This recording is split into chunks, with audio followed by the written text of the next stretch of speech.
Alright,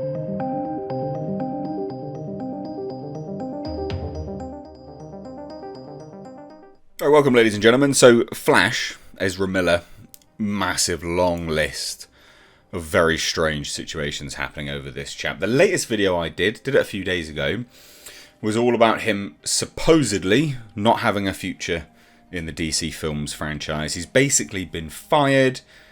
They are unsure what to do with the Flash at this point in time.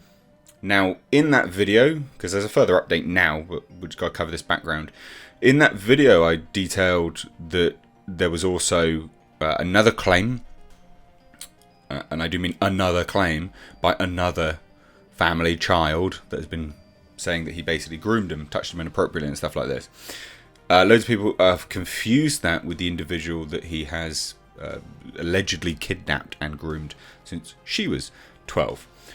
So just to clarify, there's actually two 12-year-olds. One which is no longer 12, but he interacted with that one initially when they were 12.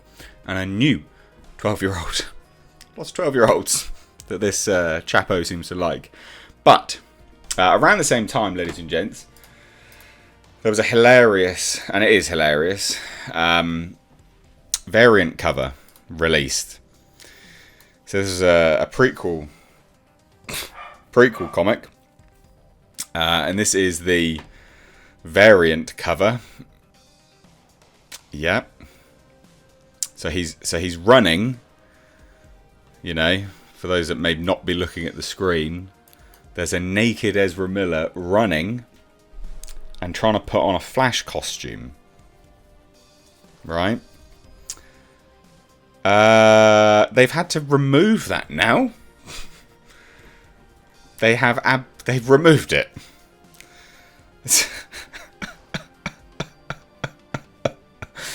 So DC has now got plans to pull this cover from circulation.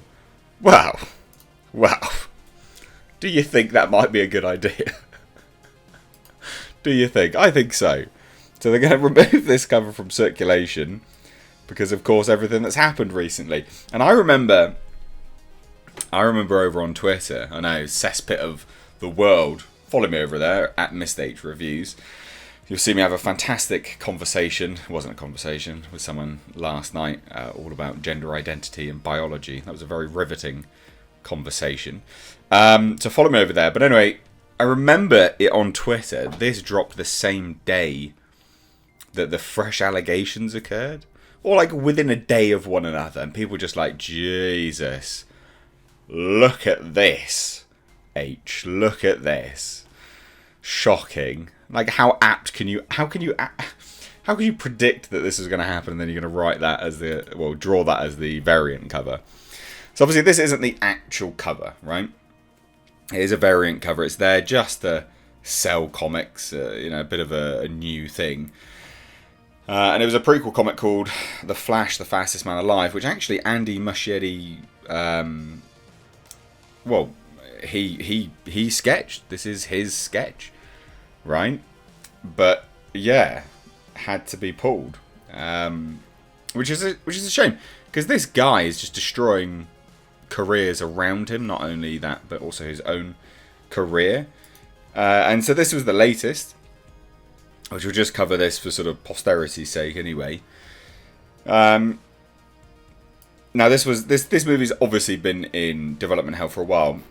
And there was another individual which came out and was like, oh yeah, I've got no issue with him. What was it? Grant Morrison, here.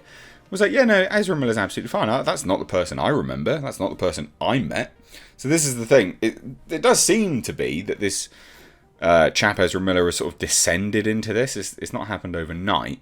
But it also that there was a history of it that he's seemingly been keeping under wraps. But now he's just let loose, I guess. But anyway, obviously, we don't know what the studio was going to do, but this is the latest. And it was according to Deadline. Deadline basically just came out and said, well, the long and short of it is Zaslav has made it clear that he wants to grow DC. That's what he wants to do. He wants to make it an MCU scale, and it has the potential to be. There's no reason why it can't. But unfortunately, he has he's found himself with the situation with Miller, adopted it, not off his own accord, with the Flash, and he doesn't know what to do specifically.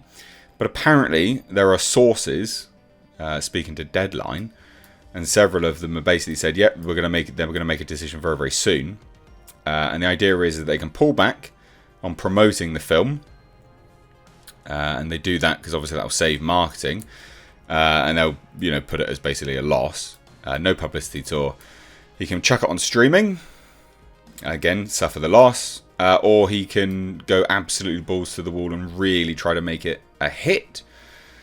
However, they are under scrutiny because of, and it wasn't Zaslav, he was Discovery, but Warner Brothers as a whole is under scrutiny because, of course, they did less for Johnny Depp, massively less for Johnny Depp. In fact, they paid him to leave and then had to pay someone brand new to come and recast. But the studio source telling Deadline is that there's no winning in this for Warner Brothers. This is an inherited problem for Zaslav, and the problem is that the scandal will remain. The hope is that the scandal will remain at a low level before the movie is released, and hope for the best to turn out. And I was wetting myself at the time. I was like, low level. He's been accused of grooming 2 kids. Like, it's not really low level, is it? Like, it's baffling to me that a studio seems to think that that is low level.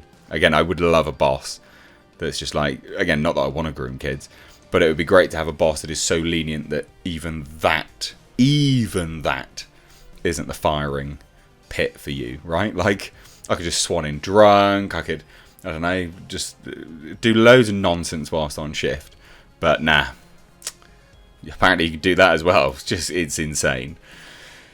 But basically they do say that even if no more allegations surface, the studio won't keep Miller in the Flash role in the future. Which seems to me, now that they are also removing covers, that they're distancing themselves even further, which with any luck, meaning they're going to recast him in the movie, which would make a lot of sense. It's the most sensible approach to go, because you're recasting him in the film, meaning that it makes sense, it's Flashpoint, it's new universes, and then a new actor comes through to play the same character. A different version of the character, but that's the way to do it. So anyway, there you go, ladies and gents. Drop your thoughts down below. Also, ladies and gentlemen, consider checking out my Teespring store. Supporting the channel via this way does go a long way. But also, not only that, you do get to wear some awesome merch. These are one-of-a-kind designs designed for me by my graphic designer. We, of course, have our Clown World line, which is in mugs, hoodies, t-shirts. We've got Space Jeebus. And then for something a little bit different, we, of course, have right down at the bottom right here, we have our Pulsar GTIR. Also, ladies and gentlemen, consider checking out and supporting my second channel, which is Car Nonsense. This is a vlog and car channel. You can find links to this in the description box, along with my Teespring. Please do consider supporting.